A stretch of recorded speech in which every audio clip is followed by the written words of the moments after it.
When you look at the public opinion polls going into today, you stand a pretty good chance of becoming the next senator from Kentucky. And the question I have is, should you prevail today, should you win, when you get to Washington, are you going to work to try to change the Republican establishment leadership? Well, what I'm going to work to try to change is the whole government. I think government's broken from top to bottom. And I think both sides, not just Republicans, not just Democrats, they've both shown themselves to be untrustworthy. What we really need to do is balance the budget. And I don't think they'll ever step up and do it unless we force them to do it by law. You know, they tried pay as you go, but both sides evaded immediately. So I think we need a constitutional amendment that says they have to balance the budget.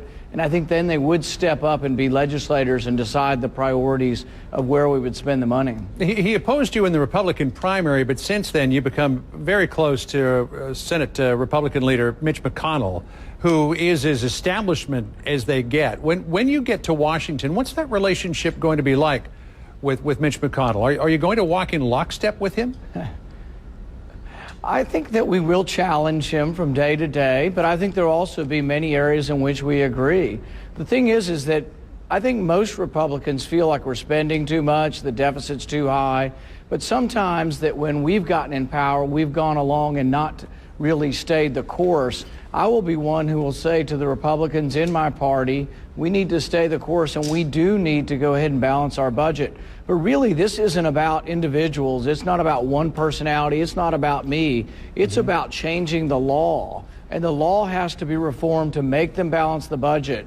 And really, we need to do a lot of structural things. For example, we have bureaucrats now writing laws. I think we should sunset all regulations unless they're approved by Congress.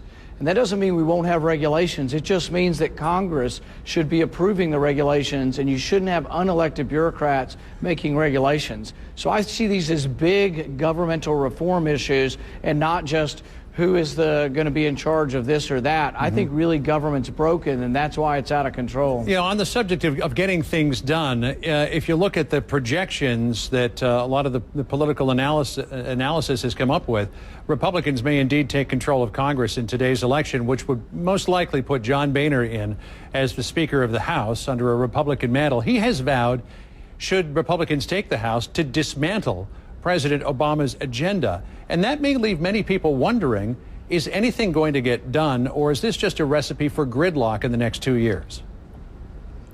I think what I'm most concerned with and what we need to do in Congress is I'm concerned that we have 10% unemployment. We have a significant recession, probably the worst recession since the Great Depression. And my fear is it's just not that they're President Obama's policies, Obamacare and the new banking regulations.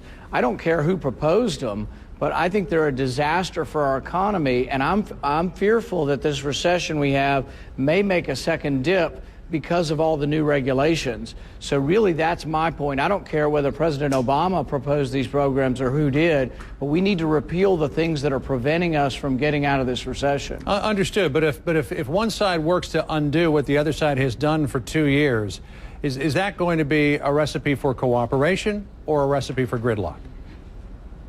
Well, I think there'll have to be some cooperation, but I think the American people want to debate over this, and I think we do debate it and we decide how do we get out of the recession. And the thing is people primarily want results. The results would be jobs being formed to get out of this recession. I think you do it by believing in the people, individual entrepreneurs, businessmen and women, but I don't think you get there by adding more regulation on business. You know, the banking regulation bill has not been talked about enough. Everybody talks about Obamacare, but my biggest fear for getting out of the recession is that all these new regulations are heaped on community banks. What our small businesses in Kentucky are telling us is that it's difficult to get a loan even when you have a good track record, a good credit record, because of all these new regulations. Yeah, certainly not just in Kentucky either. You ran on a platform of dramatically downsizing government. Should you get to Washington, what's the first thing you cut? Well, I think the first thing you do is you have to have a rule, and that would be a balanced budget amendment. Then what you have to do is you have to have a compromise. The compromise between Republicans and Democrats, conservatives and liberals, has to be that conservatives have always said, well, we'll cut domestic spending, but we won't touch military spending. Some liberals who believe the deficit is a problem have said, we'll cut military spending, but we won't cut domestic spending. The real compromise has to be you have to look at the whole length and breadth and width of the budget and say, you know what, there's waste everywhere. Now, I do believe national defense is the most important thing the federal government does, but I do think there is waste in the military budget. And I will be one of those who will reach across the aisle to the Democrats and say, we will tackle waste throughout the length and breadth of the budget. But I think that's the only compromise that would find enough money to ever balance the budget. Rand Paul, it's good to see you this morning, and we'll be watching the results later on today there in the important state of Kentucky. Thanks very much. Thanks, John.